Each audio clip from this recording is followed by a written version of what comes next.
Welcome to Recovery Unfiltered. I'm Larry. I'm an alcoholic. I am Rob. I am also an alcoholic. We are not professionals. There are no letters after our names. We know very little. However, you will hear the word God and a four-letter word in the same sentence. You will also be offended. So if you are easily offended, just pass us by. This podcast is not for you. Our opinions are just that. If you don't agree with what we're saying, that's okay. We're going to love you anyways. We are not in any way affiliated with AA. So sit back, grab a beverage of your choice, and get ready. Let's go. Hello, Rob. Hello, Larry. Welcome back. Thank you, buddy. Dude, this thing's blown up. How so? Well, we are actually welcome back to Recovery Unfiltered. Forgot to say that. Son of a gun. I can't look like this. We're so unprofessional. Welcome back to Recovery Unfiltered. I'm Larry. And I'm Rob. If you ever want to get a hold of us, you can reach us at recoveryunfilteredrobandlarry@gmail.com. So, yeah, this thing's blowing up. And, with where we got this thing at, we've got 121 downloads on the first one. And we've got. Is that good? From everything we've read, everything I've been looking at, average cold start like we did is typically between 45 and 60, and we hit about 121. So God is extremely involved in this. Which is our goal. That's 100% why we're doing this. So we're in 46 different cities on our first episode, and currently we're about 16 different cities right now in the second episode, but that we just dropped this morning. So the second episode, which is your story, literally just dropped today. Then we're in trouble. I'm going to chase the hell no. Maybe. But I re-listened to that thing. I must have listened to your podcast, your story now like 4 or 5 times. And, you said something in the very beginning, and I wanted to touch on it again. When I said something about unfiltered, what does unfiltered mean to you and your response? And it almost sounds like it was rehearsed, but there was zero rehearsed about that. And your response about truth, if you go back and re-listen to that thing, I'm drawing a blank here. If it was good, it didn't come from me. That was a God thing. Gosh, it gave me goosebumps when I went back and listened to it the second time, because that's what this is, right? Where's truth? It's absolutely truth is what this is all about. Our guest today is going to be nothing but truth, and I've been so stoked to have this guy in our studio. Ever since we started this, one of the first things you said when we talked about this is, I'm getting Jason in here. And when you told me what the name of the podcast was going to be, right, Recovery Unfiltered, I said, well, there is nobody more unfiltered than my brother, and he's got to be on here. I mean, because one, the story's got great redemption qualities. Right. We know him from, we've grown up. Right. And it's got pain. It's got everything, but the God qualities with it, Yeah. You just see God radiate through the man. It's just amazing. No. However, at this point, there's 2 amends I need to make before we go any further. Here we go. Here's some more unrehearsed stuff. Sorry. So in my story, I said my sister was part of that story. I said that she was 3 years older than me, which makes her 54. She's not 54. She was only 2 years and 3 months older than me. I was. But is she really 4'11"? She's 4'10" actually.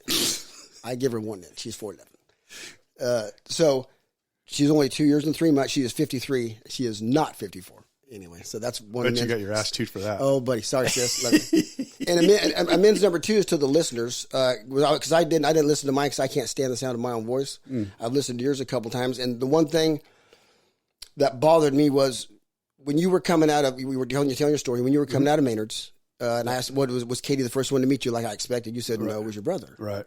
And then you got emotional. I mean, real emotional. And then you kind of looked to press the pause button. I gave you the nod, like, yeah, go ahead, and you paused it. Yeah. Now, we're not going to do that no more, because this is Recovery Unfiltered. This is not recovery up until the point where we get uncomfortable, then we're going to pause it, put on our masks and our game faces and come back. Hi, guys, here we are back. No, they hear us, scars and all, right, or they don't hear us.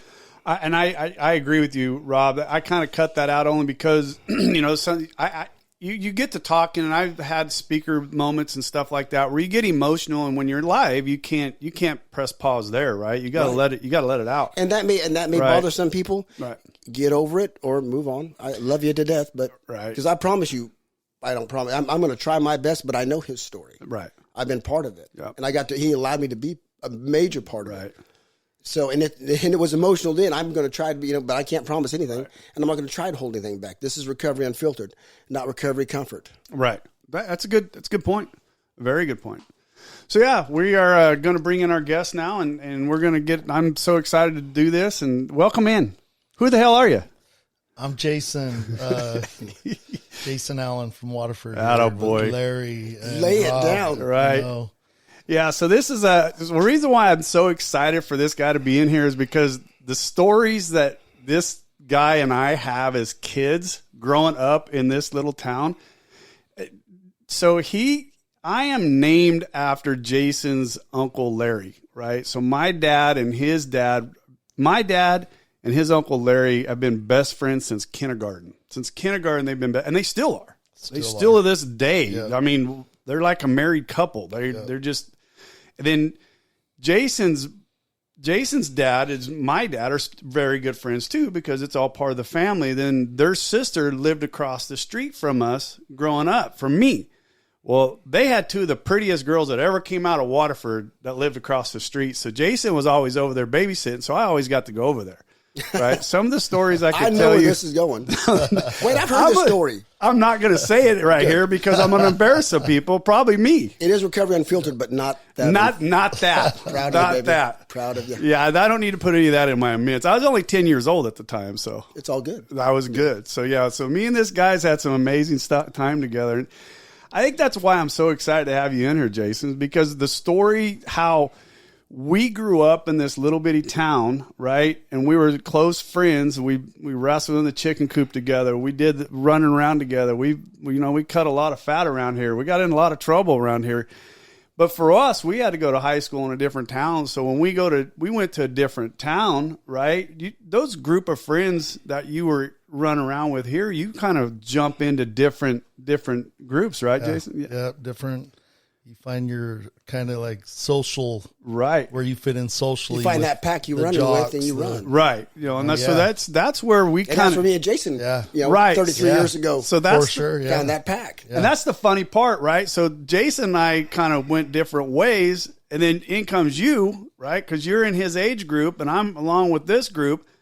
And then 30 some years later, I come back into these rooms of Alcoholics Anonymous to run into my childhood. Even though we're not affiliated with AA. Yeah.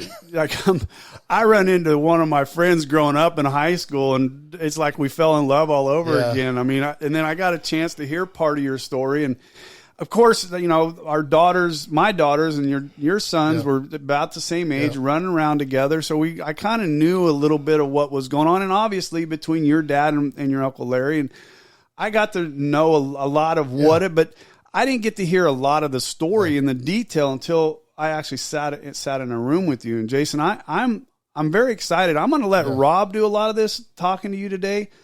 I'm going to try to step out of the way, but as much as I like to talk, it's going to be very hard for me to step out. Hey, Jason, you notice where he keeps the buttons. Right. I can't mute his mic. Well, fuck, I control it. Exactly. Right? Controller. Yeah. No kidding. All right. So, Rob, Jason, take it away. Pick it up here. High school. I mean, because your life has been good. So yeah, it's been about like everything else with everybody else. You kind of grow up, go through your high school phases. I got out of high school, married my high school sweetheart. Beautiful woman. Yeah, we're together long, for 20 years or better, and life happens, and I got my, you just don't know any better. Right. You're young, and you're like Larry just hit the wall, a few years, but I hit it earlier, and your pride, your ego, and you don't, no one.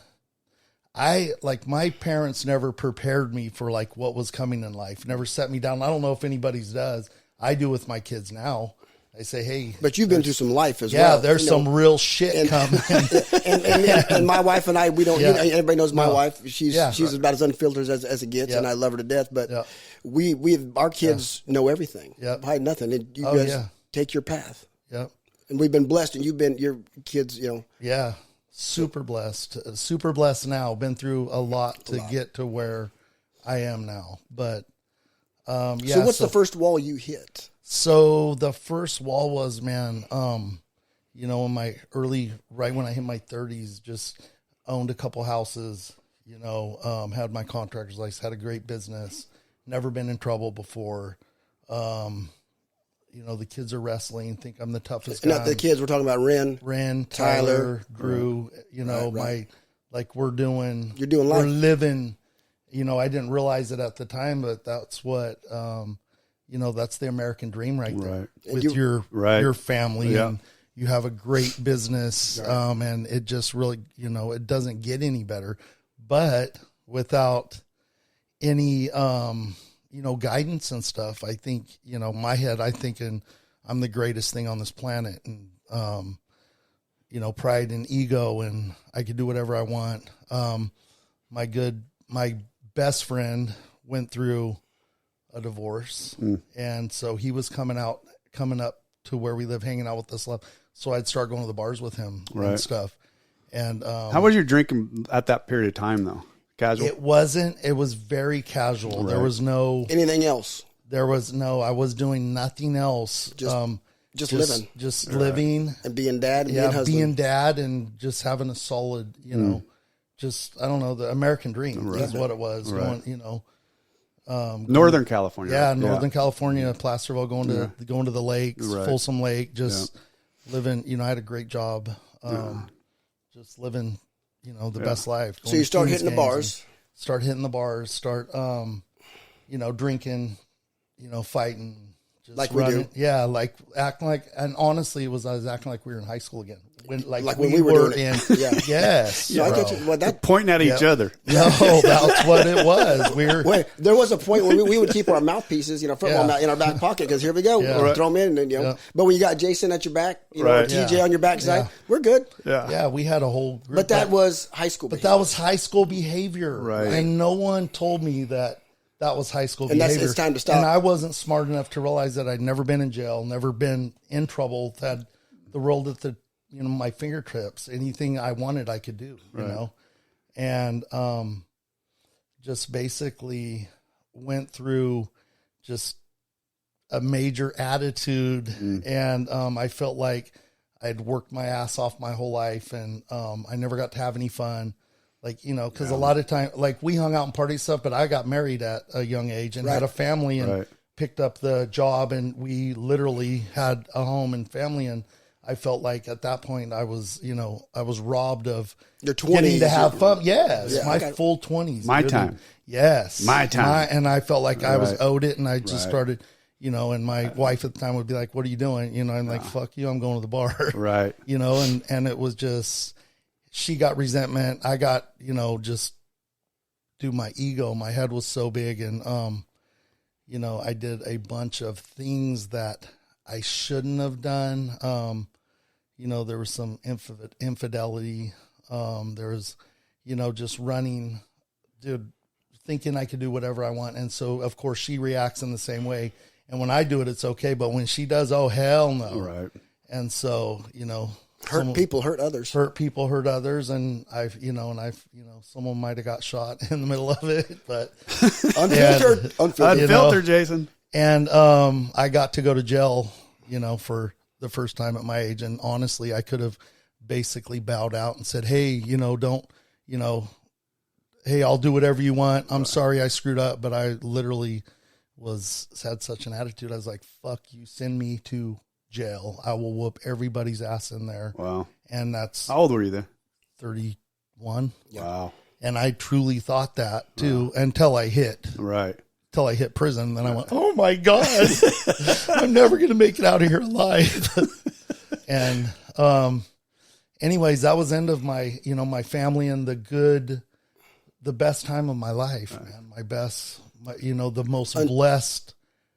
Well, we'll come full circle. Yeah. Because we'll come full circle. Well, no. Yeah. It's going to come full circle because at that time, no, you're right. I didn't realize it until I spent the past, 10 years chasing it. Thinking, damn, I screwed that up and I can never get it back, and it's gone forever. Like, and it was, but I spent after, me and my first wife's divorce and everything, I, started putting the pieces back together, got out of jail, instantly just started making more money than I could have ever imagined. How old were the kids now? How old were, They were, Riley was like 7 or 8.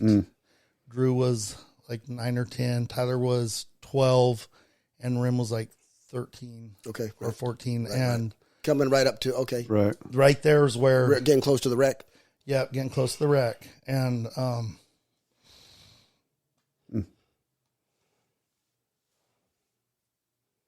anyways, so, you know, the kids were just dying to be with me, and I,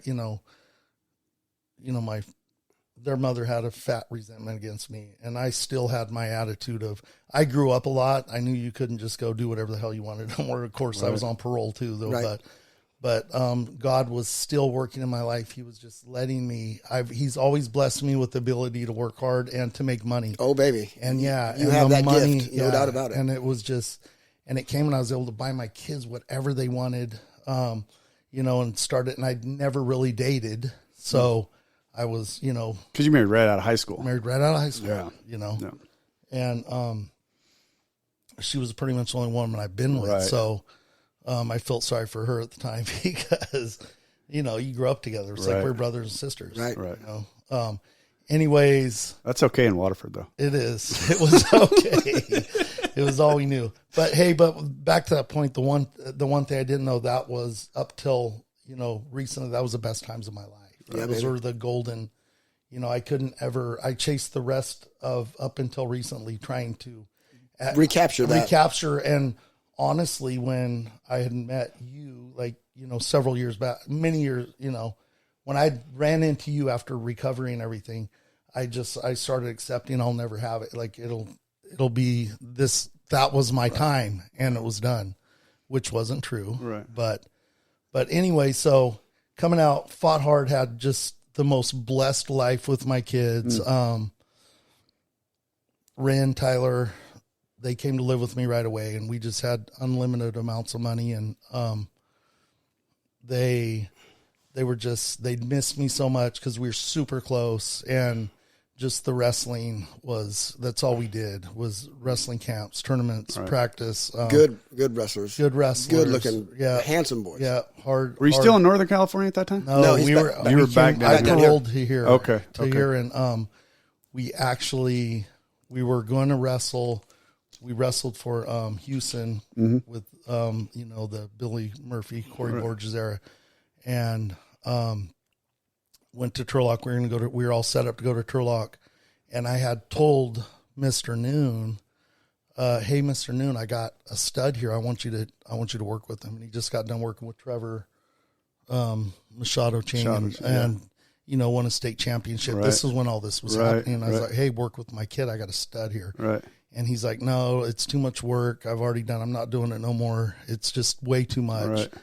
And I was like, whatever. Okay. So our plan was at Turlock. Mr. Noon shows up with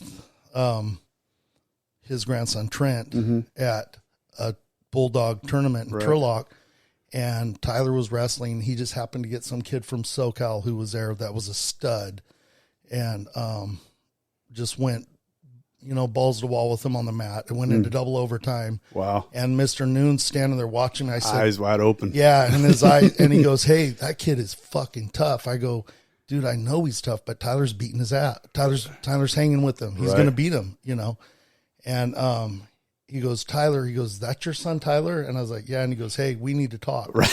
Now he really did. Right. Yeah. Now he wants to talk. Hey, and took me outside and just right then and said, "Hey, I have a house in Knights Ferry. Okay. You can move into it.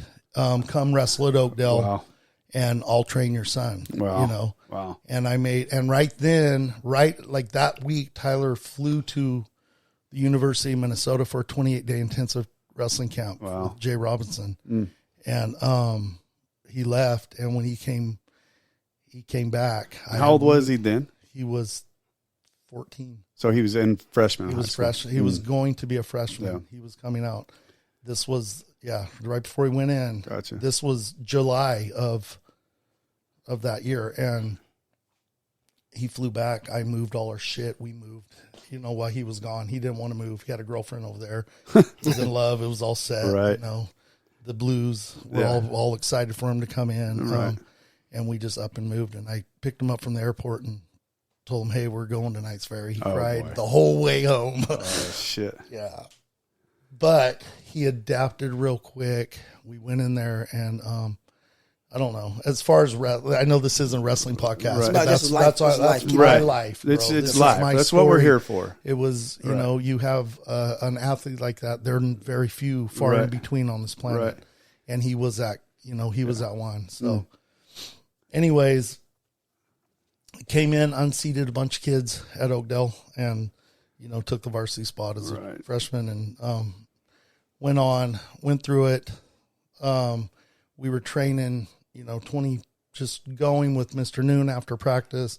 Season was over, had a phenomenal season, kept going into freestyle Greco, applied for the national team, the USA Wrestling national team, and made the team, and we were going to the association duels team for our champion, the all-star team for this valley. And anyways, on his way there, they got a wreck. And his training partner died, Mikey Stillman, and Tyler was in a coma, fighting for his life for months. It was life-changing. That was my whole life stopped right then. Everybody's around me. The family, that's the family, yeah. I mean, we're all... TJ sat there and fought Rob, you guys were involved. Everybody was there. It was devastating, but anyways, that was the game stopper, the life changer, and then I'll bring us back in. What condition was Tyler in that? Because Mikey Stillman passed on impact. Yeah, so he passed. And Tyler had a traumatic brain injury, like a real bad one. He looked perfect as can be, not a scratch on him, but he was done. Right. He was, and physically he could. He was literally in a coma for like 4 months. Right. Like literally, we sat in the hospital room and watched him shrivel away and get fed through a damn little tube that didn't even feed his stomach. It went into his heart, like put proteins into his heart. And, he shrunk down to, like 90 pounds or something, and atrophy. And, it was just fucking horrific. It was horrific to watch your baby do that shit. It was. You mind if I ask Jason, how was your drinking during this period of time? So the drinking was cool and everything, but it wasn't the drinking. It was so right then, when it happened, like the day it happened, I was with TJ. Okay. And we ended up at the hospital. And that night we came, I think, or maybe the next night we come home, because I lived in the hospital with him. Like, I barely left his side. Me and his mom would barely, we'd split. Right. Sitting there. Were you talking to her at that time? Well, yeah. Were you communicating? We kind of had to. It was different. It was it was just fucking horrific. Right. Yeah. It was, I don't know. But hoping, so dude, at the time that, the doctors are telling you, hey, he's on life support. Right. Sign these papers that, do not resuscitate. Like, we're going to take him off life support, and fucking, and they basically said, he's going to die. Right. So that was hard to fucking, deal with, but whatever, dude. Watching what happened after that was worse than him dying. Right. But it gave us some closure, and we all, got to love on him. And and how long after that? Because he came home. We got to love on him a little bit. Years, yeah. How many years did we have him? I don't know, like four years. And he wasn't the same. It was, he couldn't walk, talk. He couldn't do nothing. I know. You do know. Yeah. There's somebody, I didn't know if I wanted to get into it, because we talked about your story, about the reservoir, about him wanting to go home. Because we believe, you and I believe, he had it when he had that wreck. There was a near-death experience that took place. His mom would tell me that, hey, he's got one foot in heaven. Like, because he would always sit there and laugh and just look at the sky and just talk. But he would say, Dad, I want to go home. Well, he would, and when I would interrupt him, he would literally interrupt him. He's like, he was in, his mom, I tell you, his mom would say he's got one foot in heaven, bro. And he would just, the last couple of years, he would just beg us to, send him home, like, take me home. Dad, he could write, he couldn't write, he could type, and it would take him a long time, but he'd type, Daddy, send me home, and he'd tell me, I can wrestle in heaven. I have a wife in heaven. Send me home. Wow. Kill me. Wow. Please kill me. And he'd tell me sometimes, Daddy, do you remember me? It's Tyler. Do you remember who I am? I'm like, yeah, I know who you are. And, and he'd just say, Dad, if you remember who I am, send me home. Please kill me, God, Yeah, it was fucking, it was Dude, it was bad because that's all I want to do. Right. And that's all I want to do is fucking relieve them of that pain, you know. How are you dealing with it? Dude, so I did miss a step. So right when this shit happened, immediately I was just devastated. I went back to TJ's house, and he was like I never went back to the house that we lived in together. Mm-hmm. Like never go back there. Went to TJ, and TJ was like, he's like, here. And someone was there, and I'm like, bro, fuck. And I was just like, I couldn't believe it. And what was going on. And one of his friends was there, and he was like, hey, it's going to be okay. And I'm like, how the fuck is it going to be okay, bro? Right. It ain't going to be okay. How in the fuck is it going to? No, bro, it'll be okay. How the fuck can you tell me it's going to be okay? And, and I couldn't sleep, and TJ had some surgery or something. He had Vicodin. And he's, oh, here, take one of these. Oh, shit. And I'd never took that shit before. And I took one. And as soon as I took that pill, I felt like everything's going to be okay. Yeah, buddy. I swear to God. And he goes, these are happy pills, bro. And it was. That was your escape. For people wired like us. My goddamn right. escape. Right. And as long as I took those pills, I could sit in there and watch my son die. It didn't have to feel. Didn't have to. Dude, it's all right. It's going to be okay. I could lie, tell people, oh, he's going to be okay. And like that guy was telling me, it's going to be okay. When I knew before the pills, how the fuck's it going to be okay? But when I took those pills, it's going to be okay. And that started my goddamn. That started the run. The run. And it took years of that to transpire. But that was my start of learning that if I can stay fucked up, it's going to be okay. Medicated. It's going to be okay. Like if I'm drunk, if I'm whatever high, it's going to be okay. And I didn't, because at one point, even through taking the medication stuff, I would stop because I knew I couldn't take care of Tyler like that because he did come home, and I brought him home and I had to take care of him. He was living primarily with you. He was with me full time. Right. I wouldn't let him go. Would be like, let me have my kid. And I'd be like, fuck you. That's my kid. This is my burden. And because we were close like that. Right. And that's all, anyways. So I would quit, and I wouldn't take the pills or nothing, and I wouldn't drink, and I would just, I would get through with him what I had to, but it was fucking devastating. It was the most horrific pain I've ever fucking felt in my life. And I would beg at night, God, please take my life. I would beg him every night with Tyler laying next to me in bed. God, please, please take me. Please, please, please. And I would just beg. You want him to take you. Me. Because take me out of here. Take me to heaven. And I swear to God, bro, God came to me one night, stone sober. I wasn't on pills. And he came into my room like a light. And I was going to church. I was heavily involved with our pastor. At that time.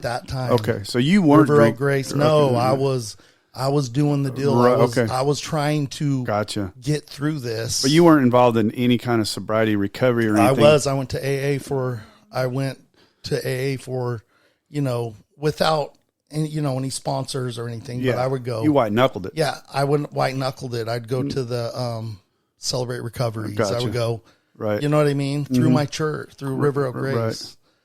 Right. So, God, I love the story. So, because God came to you. So literally God came into my room as a light, and it got bigger, came to the door of my room, and I'm laying there, and I was half asleep, and I was like, God, as I'm begging him to take my life, and he goes, hey, come on, you're coming with me. And I literally was laying in my bed. I started floating out of my body, and I floated up about 2 feet, and I could look through the walls, and I could see Tyler. I could see, my family in there, and I was like, wait, God, wait. And I stopped right there. I said, how am I dead? He goes, you just died. You just had a heart attack. You're coming home. Don't worry about it. And I'm floating up. This is what you want. And I said, what about my kids? And he goes, don't worry about it. You're leaving them now. And I go, no, I can't. I'm not ready. I want to take care of my kids. And he dropped me right back in my body and said, said, don't ever, ever ask for me to take your life. Don't ever take no one's life. Don't ever, this is not your life. You work for me now. This is what you have. Wow. And you stay here and do it. And I was like, okay, like, I got this, like, and, he left my room. And the one thing he said when he's leaving the room, he said, hey, ask Chad, who was my pastor. He goes, ask Chad what Jesus told his disciples. And I was like, okay, whatever that still means to that day, but that did happen. And so. Did you ever ask Chad? I asked Chad. He said it was, he goes, well, Jesus told his disciples to pick up your cross and follow me. Right. So that's what, I tried to do my best as I could. And I, felt, but the one thing was hard through all that right there is the last couple of years of Tyler's life. He did beg me to take his life and I wanted to so bad, but I found it very twisted that God would tell me not to take my kid's life. And he's good, but he's going to have my kid sitting here begging me every day to fucking do it. Like, what is that shit? Yeah, it's just brutal to think about that as a parent, to have your kid, laying there. I mean, I can't even, anybody that can say they've been through that, I can't even fathom. Well, they'd that, have Jason. to have, like, you go to, there's a handful. Well, we talk about, you go to Jessica's house and when we got there, you're like, nobody knows. And there's people in that's what that house is about. We all know. Yeah. And everybody in that club knows. Yeah. But you've been able to bless people with that story. And and if anybody I know this is Recovery Unfiltered. If anybody hears sniveling and stuff, that's just, I've heard the story. Right. I got to walk with him, but I'm over here crying out. Jason, Rob was very, Rob knew Tyler very well. As much as I knew Jason, I never knew Tyler. I never knew his kids. I mean, I knew him and his first wife very well. I mean, his first wife was very close friends with me. Her sister was very close friends with me. So I knew all that. But when all this happened, obviously I heard it through my kids because our kids were a little bit of the same age. I think my oldest was a little bit ahead of Tyler. My youngest was just a little bit behind him. So obviously they all had friends. And then my oldest is now her husband was wrestling with Tyler and was running in that same crowd. Yeah. So, hey, you probably don't remember, Larry, but probably 3 months before the wreck, you reffed one of Tyler's tougher wrestling matches at the GW Wingo. I did. You did. In the back, I do not remember that. Gym. I do not remember. Dude, this is your kid because it was a JV tournament. He couldn't make the weight certification. So when he finally did, that was the first tournament that popped up, and he went to it, and he ran through everybody, but he got one tough kid that gave him a real fight. And I was ref. You reffed it. You're like, damn, your kid's tough, man. That was a tough match. I know you don't remember. No, absolutely not. Your kid's tough. Like, that's a surprise. Yeah. Right. Like I had, like there was any doubt. Yeah. But the reason I get emotional, one, because we got, when we go to parties and birthdays and we go to, Bonnie's cousins, my wife, we get to see Tyler at those things. Yeah. But the after story that I got to be a part of is is the joy that's coming. Yeah, we're gonna get into a little bit more of that, but what I'm gonna do is we're gonna pick this up again, Jason. Yeah. I'm gonna hold over a little bit. We're gonna shut this down right now, Rob. Anything you want to say before we close? No. So what happened right now? We're just got the first part of Jason. We're leading up to when the rails are about ready to come off, right, Jason? Yep, for sure. The best part's coming up. Yeah. Come back next week and be a part of this. Jason, you've been a great guest. I can't wait to see you on the second part of this. Rob, what do you think? I'm ready. Thanks. All right, come back next week. You're good, brother. This has been Recovery Unfiltered. Thank you so much. If you want to get in touch with us, you can reach us at Recovery Unfiltered, Rob and Larry at gmail.com. What is it, Rob? Rob and the letter N, Larry, not Rob and Larry. I don't know why he did that. And I'm not on any social media yet, but I'm going to work on it. Take care. Thank you for joining us today. We hope you learned something today that will help you. If you did not, come back next week and we'll try again. If you like what we heard, give us a 5-star review. If you don't like what you heard, kiss my... You can't say that, can you? Anyway, if you don't like what you heard, go ahead and tell us that too. We'll see what we can improve. We probably won't change nothing, but Do it anyway. Hey, thanks, Rob. Come back next week, and hopefully something will be different and something will sink in. This has been Recovery Unfiltered.